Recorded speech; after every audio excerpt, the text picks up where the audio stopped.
মামা, আজ তো সন্ধেবেলা কিছু একটা খাবার বানাও না, মুখরোচ। কি খাবি বল তো? ফ্রিজে তো লোটে মাছ হচ্ছে দেখলাম, তুমি তো খুব সুন্দর লোটে মাছের পকোড়া বানাও, ওটা বানাও না। খাবি?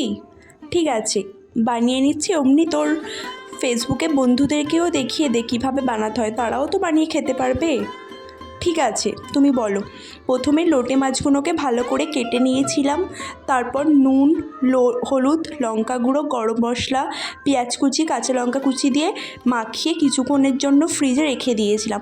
তারপর একটা বোলে ময়দা আর বেসন, নুন আর হলুদ দিয়ে ভালো করে ম্যারিনেশন করে নিয়েছি। তারপর ওই ম্যারিনেশন করা লোটে মাছগুলোকে ভালো করে বেসনের সাথে ভালো করে মাখিয়ে, তারপর সহজ পদ্ধতি। আর কি সহজ পদ্ধতি মা? আরে গাধা, কড়াইতে তেলটা গরম করবি, করে লোটে মাছগুলোকে দিয়ে দিবি, দিয়ে ফ্রাই করেই হয়ে গেল লোটে মাছের পকোড়া। আর হ্যাঁ শোন, হ্যাঁ বলো, ওর সাথে পেঁয়াজ